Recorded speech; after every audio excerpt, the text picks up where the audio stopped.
आशीर्वाद या श्राप। पौराणिक कहानी। स्वर्ग में भ्रमण कर रहे नारद जी ये देखकर बड़े हैरान थे कि धरती पर वह लोग तो बहुत खुश हैं जो धन के पीछे भागते हैं, और वे लोग बड़े दुखी हैं जो भगवान की भक्ति करते हैं। इस विचार से ग्रस्त नारद जी काफी परेशान हो गए, और जब उनसे रहा नहीं गया तो वह सीधे पहुँचे बैकुंठ धाम इस प्रश्न का समाधान पाने के लिए भगवान विष्णु के पास। नारद जी जैसे ही भगवान विष्णु जी के धाम पहुँचे, भगवान विष्णु उनके मन की बात पहले से जानते थे। विष्णु भगवान ने नारद से कहा, चलो धरती लोक पर चलते हैं और आपके प्रश्न का समाधान पाते हैं। दोनों साधु का भेष धारण कर धरती लोक पर पहुँचे।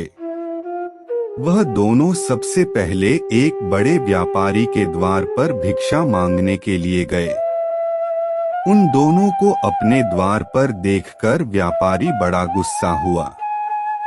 उन्हें भला बुरा कहा और बिना कुछ दिए उनको वहां से जाने के लिए कहा।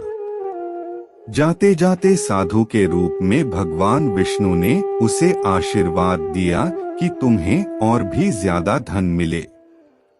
नारद जी को यह देखकर बड़ा आश्चर्य हुआ, लेकिन वह कुछ नहीं बोले और भगवान विष्णु के साथ चलते रहे। थोड़ी देर बाद वह एक बूढ़ी माँ की कुटिया पर पहुँचे। वह गरीब बूढ़ी एक छोटी सी कुटिया में रहती थी। उसके यहाँ जाकर जब दोनों साधुओं ने भिक्षा मांगी तो बूढ़ी माँ बोली, मेरे पास तो आप लोगों को देने के लिए ज्यादा कुछ है नहीं, लेकिन हाँ, मेरे पास एक गाय है जो दूध देती है। अगर आप चाहो तो मैं उस गाय का दूध दोह कर लाती हूँ। आप दोनों के लिए उसे पीकर अपनी भूख शांत कर सकते। साधुओं के हाँ कहने पर बूढ़ी माँ ने दोनों के लिए दूध का इंतजाम कर दिया। खुश होकर साधु के भेष में विष्णु भगवान ने जब बूढ़ी से कहा कि बताओ तुम्हें क्या चाहिए, तो बूढ़ी माँ ने कहा कि मुझे कुछ भी नहीं चाहिए, बस आप आशीर्वाद दीजिए, मेरे लिए इतना काफी है।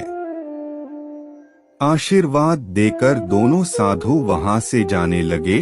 तब जाते जाते विष्णु भगवान ने बूढ़ी माँ से कहा कि तुम्हारी गाय कुछ दिनों में मरने वाली है।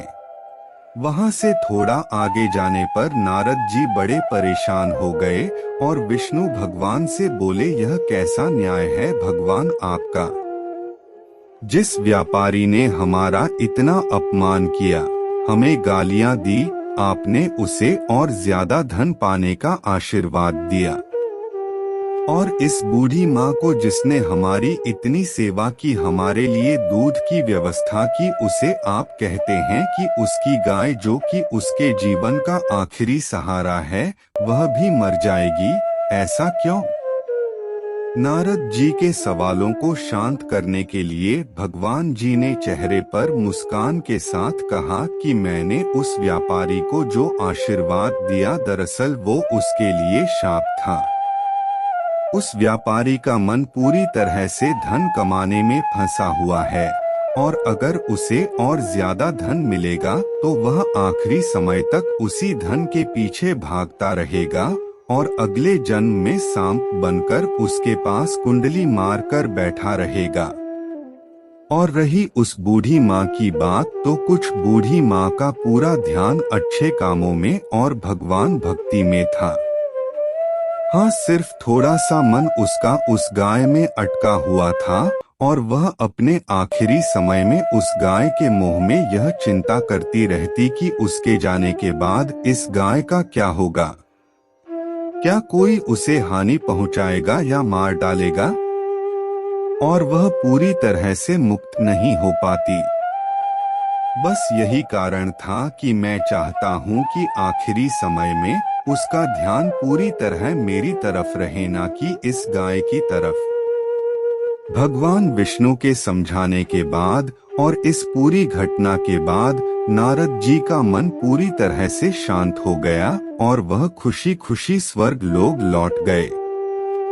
दोस्तों, छोटी सी ये कहानी हमें कहती है कि हमें अपना जीवन अच्छे कामों में समर्पित करना चाहिए, ताकि अंत के समय में भी हम अच्छे कामों के बारे में सोचें और भगवान के बारे में सोचें और इस जन्म मरण के बंधन से मुक्त हो सके।